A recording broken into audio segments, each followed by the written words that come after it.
UV memory machine dito ay ginagamit ng 6 days na may total output na 1,991.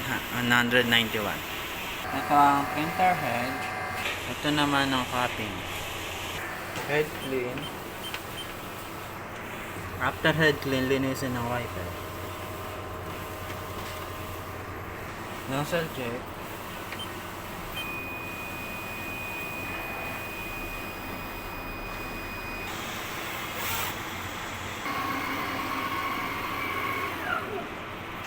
Ink system ay tama lang. Waste na kayo nilinis nung Monday.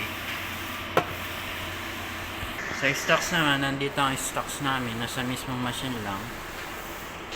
Sa records na nagamit, nakagamit ako ng isang magenta last week.